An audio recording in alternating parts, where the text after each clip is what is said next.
የጨጉራ በሽታ ክሪቲካል ፕሮብለም በሆነበት በዚህ ዘመን በቀላሉ አጠገባችን በሚገኙ ተፈጥሯዊ ነገሮች ራስን ማከም የተሻለ ፈውስ እንደሚሰጥ ተመራማሪዎች ይናገራሉ። የጨጉራ ህመም አይነቶች ብዙ ናቸው። የህመሙ መነሻ ምክንያቶችም እንዲሁ።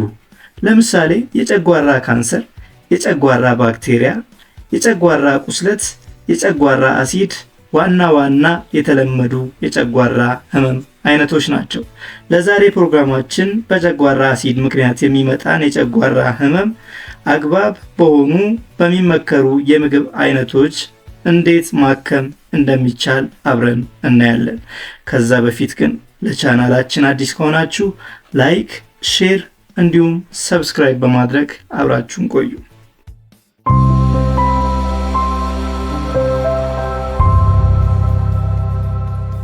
የጨጉራ አሲድ ወይም ጋስትሪክ አሲድ በተለምዶ ስቶማክ አሲድ እየተባለ ይጠራል።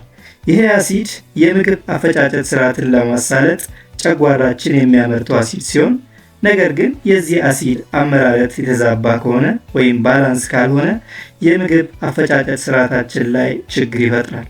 ለዚህም ዋነኛው ምክንያቶቹ ብዙ ቢሆኑም ዋናዎቹ ሂሎባክቴር በተባለ ባክቴሪያ የሚመጣ ኢንፌክሽን፣ ለረጅም ጊዜ መዳኒት በመጠቀም፣ አልኮል መጠጥ አብዝቶ በመጠቀም፣ በድብርት፣ ሲጋራ በማጨስ፣ በውፍረት፣ ቅመም የበዛባቸው ምግቦች በመመገብ፣ ብዙ መጠን ያላቸው ምግቦች በልቶ በመተኛት፣ በወሊድ ምክንያት ሊከሰት ይችላል። የዚህ በሽታ ተጠቂ የሆነ ሰው የሚያሳያቸው ምልክቶች ማስመለስ፣ ማቃጠል፣ የምግብ ፍላጎት ማጣት፣ የጀርባ ህመም፣ የራስ ህመም፣ የሰውነት ክብደት መቀነስ፣ ለመዋጥ መቸገር፣ ከፍተኛ የድካም ስሜት እነዚህ ዋናዎቹ ናቸው። በዚህ በሽታ የተጠቃ ሰው በሽታውን ለማከም ማድረግ ያለበት በመጀመሪያ ሐኪም ቤት መሄድ ነው። የሽንትና የሰገራ ምርመራን ጨምሮ ሌሎችንም አስፈላጊ ምርመራዎች ካደረገ በኋላ የሚሰጡ መድኃኒቶች አሉ። እነሱን በተገቢው መልኩ መውሰድ ይጠበቅበታል።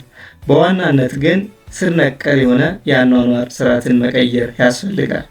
ከመጠጥ፣ ከሱስ ራስን መቆጠብ፣ ጨው የበዛባቸውን ምግቦች አለመመገብ፣ ቅመማ ቅመም የበዛባቸውን ምግቦች መተው፣ ትንሽ ምግቦችን ቶሎ መመገብ፣ በርበሬ የበዛባቸውን ምግቦች አለመመገብ፣ ቡናና ሻይን መተው፣ ካርቦኔትድ ድሪንክ የሚባሉ ለስላሳ መጠጦችን አለመጠጣት፣ ቅባት የበዛባቸው ምግቦችና ሌሎች የማያስፈልጉ ነገሮችንም መተው ያስፈልጋል።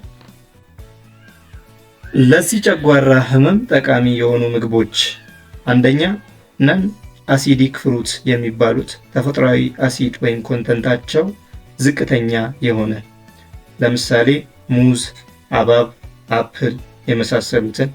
ሁለተኛው ከአትክልት ዘሮች ብሮኮሊ፣ ካሮት፣ ድንች የመሳሰሉትን። ከፕሮቲን ምንጭ የዶሮ ስጋ፣ አሳ፣ አተርና ባቄላን ጨምሮ ከጥራጥሬ ዘሮች ቡናማ ሩዝ፣ የስንዴ ዳቦ፣ ፓስታን የመሳሰሉትን። ከወተት ተዋጽኦ ፋት የወጣላቸውን የወተት ተዋጽኦዎችን መጠቀም እርጎ፣ አይብ የመሳሰሉትን።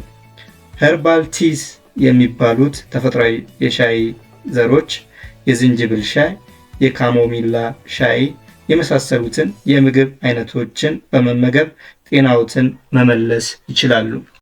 ክቡራን የዜብራ ቲዩብ ተመልካቾች ለዛሬ በጨጉራ አሲድ ዙሪያ ያዘጋጀሁትን ቪዲዮ በዚሁ አበቃው። ለቀጣይ በሌላ ጠቃሚ መረጃ እንገናኛለን። ከወደዳችሁት ላይክ፣ ሼር እንዲሁም ሰብስክራይብ ማድረግ እንዳትረሱ። ሀሳብ አስተያየቶቻችሁንም በኮመንት አስቀምጡልኝ። መልካም ጊዜ